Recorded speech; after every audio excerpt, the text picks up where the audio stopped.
to the Edifice of Trust podcast. The Edifice of Trust podcast is a thoughtful discussion of today's current events from the perspective of America's founding principles. Welcome. From heart-pumping music to head-thumping commentary.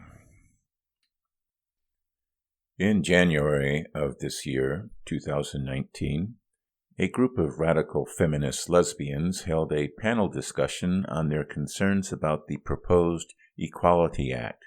That's H.R. 2282, sponsored by David Cicilline, Democrat of Rhode Island, with 201 co-sponsors, and how it would affect women in general and lesbians in particular. The discussion was held at the Heritage Foundation, a conservative think tank, because no leftist or liberal group would host the event. The event was significant because these radical lesbians were opposed to the bill because, as it is currently proposed, the bill would redefine gender identity as gender-related identity, appearance, mannerisms, or characteristics, regardless of the individual's designated sex at birth.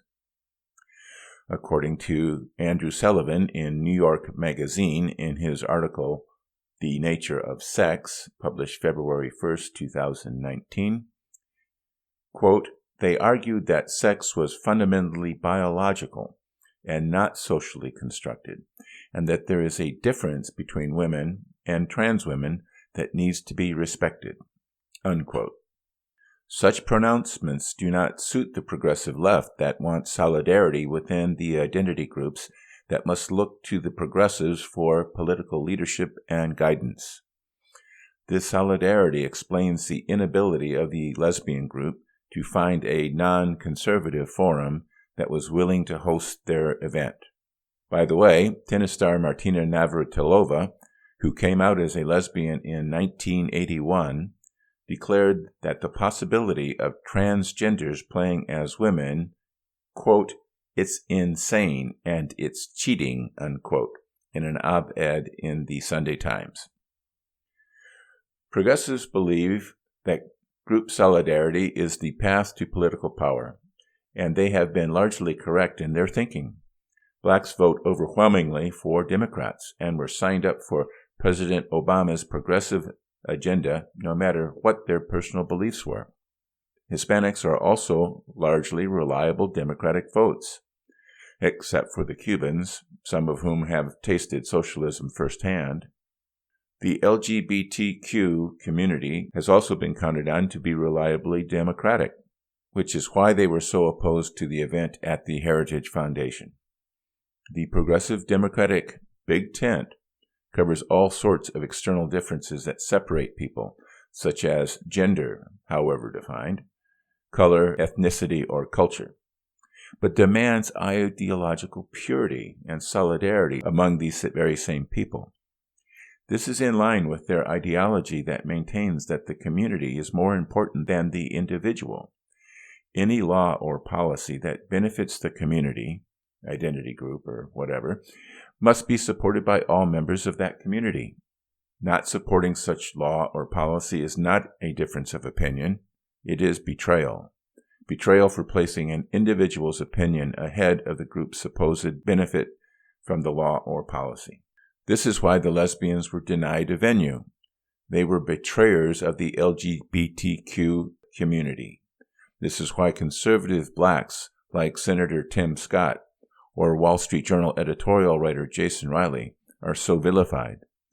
This is why the left hates Ted Cruz and Marco Rubio but fawns over Beto O'Rourke, while he's not even Hispanic. Even though his name sounds Hispanic, he spouts the pure progressive ideology. The Democratic Party already has 12 contenders running to be Democratic candidate for president in 2020, even though we have almost 2 years until the election. So far, most of these politicians enthusiastically endorse the progressive left agenda, including even freshman Representative Alexandria Ocasio-Cortez's Green New Deal. It will not take much of a progressive push to drive them further left in order to get through the primary season. In the general election, the winning candidate will swerve to the center just like President Obama did in 2008. But don't believe it. If elected, the progressive winner will swerve back to the leftist agenda. And don't forget that once a socialist comes into power, they are hard to get rid of. Just ask a Venezuelan. And now for a brief message.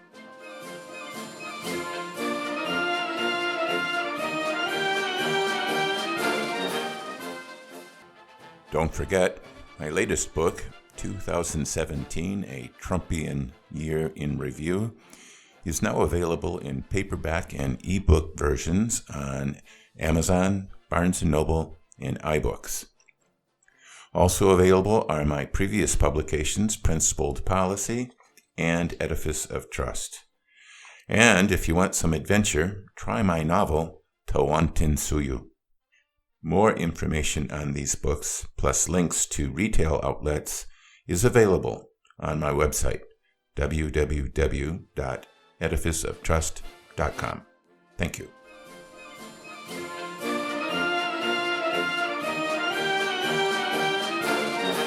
Welcome back. There is another, even darker aspect of group identity politics. The progressive handlers of these identity groups, sometimes called community activists, are not really interested in improving the lives of the people within the group. If things were going well for the group, the individual members of the group might lose their group solidarity. In order to foster group solidarity, the group must remain isolated and alienated from the rest of society. They are victims and must remain victims in order for the progressive left to grab power.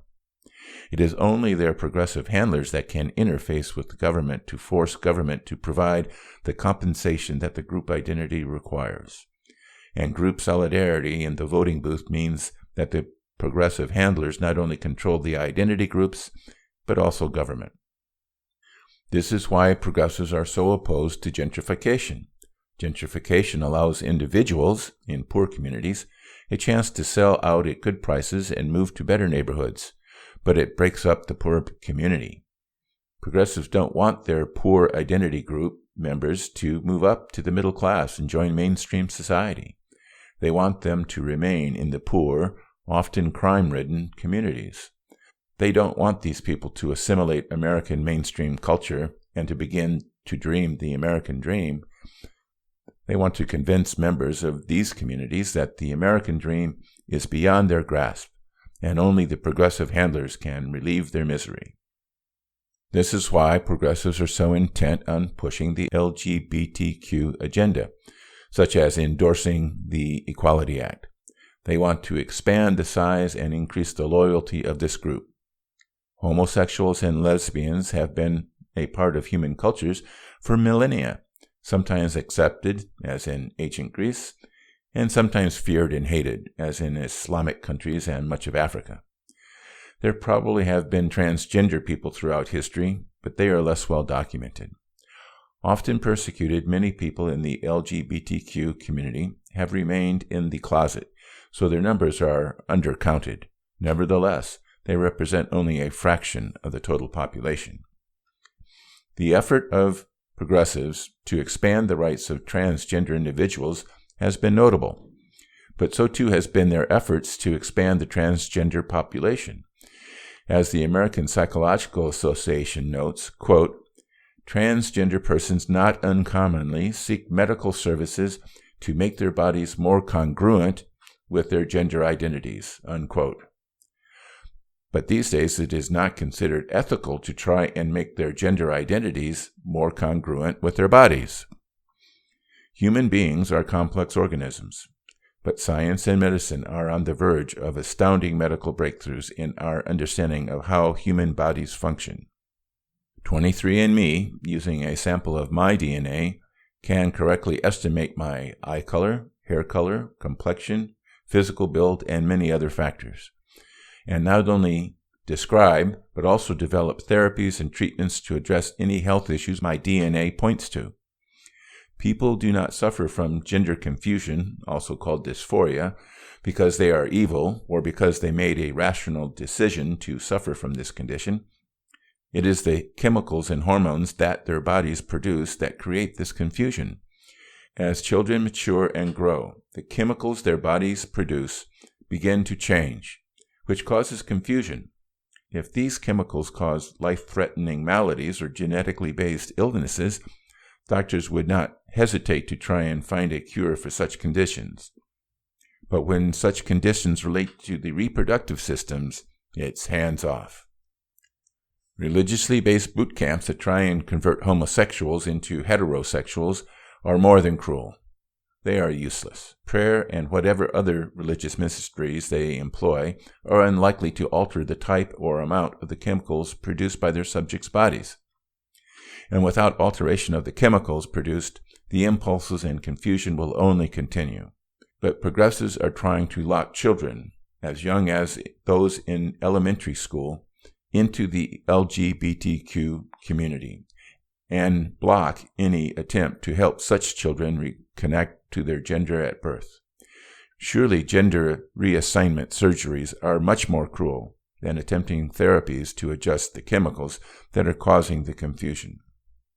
Of course, such treatments may not solve all or any of these medical problems suffered by the LGBTQ community, but that's not the point. We are on the verge of tremendous medical breakthroughs, and these unfortunate people may be able to benefit from such research and live more normal lives if such research is allowed to continue. But the progressive left does not want these victims to live more normal lives. They want them to remain snugly in the LGBTQ community, where they will provide reliable votes for the progressive agenda. Thank you.